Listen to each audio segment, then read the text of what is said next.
But one of the teams that Fremantle is going to probably have to beat, or at least going to have a really good showing against if they want to make it to the finals, is Geelong. And it's this Geelong team that almost survived against the Carlton Blues this round because obviously Carlton's been lackluster. Geelong didn't look all that great this round either. And they almost got lucky because, I say this because in this game, Carlton kicks 11 straight behinds. That's 11 points. That could have been 66 points, really a 55-point difference there just by them being that inaccurate. That's ridiculous. They finished 5-14 on the game. And Geelong, yeah, they look good. Obviously not great. They were able to take advantage of the mistakes that the Blues had. They were able to take advantage of the Blues not scoring as many points as they should have. But it was tough to see this because Dangerfield and Hawkins had no goals, no behinds in this one. They were off the scoreboard. And you have to ask the question now, are you worried by Geelong's performance, especially how much you want to credit this to Jeremy Cameron's absence? This is just one of those games where if you're Geelong, you walk out of the stadium, you wipe your brow, you go, whew, we survived that one. Because if Carlton halves their behinds from 14-7, they win that game. Yeah. Carlton played a pretty darn good game. They couldn't hit the broadside of a barn, and Geelong sneaks out of the MCG with a win. And if you're Carlton, you let one slip away that you may rue when it comes to your chances of making the finals, because this was a Geelong team that was ripe for you to defeat, coming off that devastating loss of Jeremy Cameron. Again, as you said, Dangerfield and Hawkins did not impact the scoreboard. And normally that doesn't happen. Geelong doesn't play as well when those two don't impact the scoreboard. They got timely goals where they needed. When you get Zach Toohey kicked 2 goals from his defender spot, Parfitt gets a goal, Isaac Smith kicks a goal, Jeff Buse kicks a goal. They won by committee in this game instead of with their superstars, which sometimes you got to win these games. You got to win an ugly game. You got to win a game when you don't play well. Geelong's just got to go, okay, we got that one out of the way. If I'm David Teague and Carlton, I am just absolutely livid because this was there for the taking. Geelong doesn't play well. You're up and about, and you can't kick straight.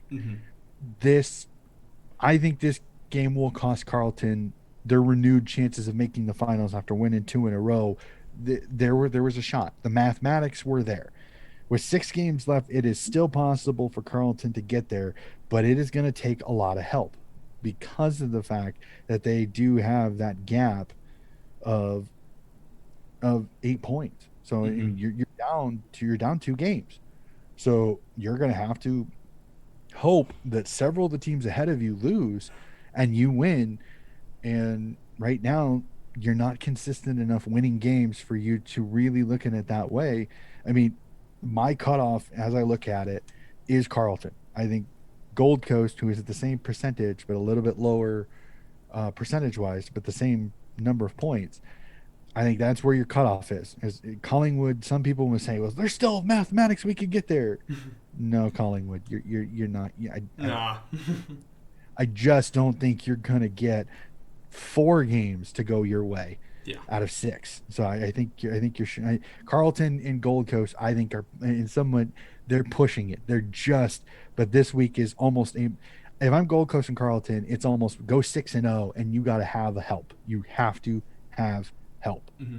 I think this game has the biggest impact on David Teague because there's a lot of people questioning whether he's going to be there or not at the end of the season. And a win here probably would have saved his job, probably would have solidified that he'd be back if they get a big win over pretty much a top 4 team. But the fact that they weren't able to get it done, this might really come back to bite him in the butt a little bit, especially when you get to the end of the year when they have to make all these post-year decisions. this game, if he does end up getting canned, this is probably going to be the game they had to look back and say, if only they won this, and like you said, if only they kicked half of those behinds in the middle pipes. Yeah, well, you could also even go back as far back as the when they played West Coast in round 12. That was another one too. They win that one there, and I think this season's on a little bit different trajectory. Yeah. Because you had West Coast undermanned, and you should have won that game.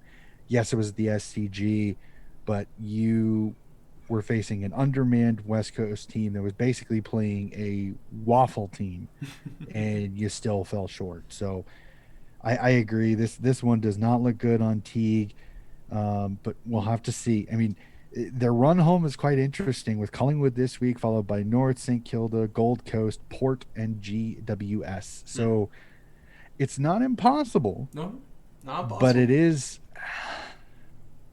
I think best case scenario. Looking at this, I think 4-2 is your best case scenario, and I just don't think that's enough.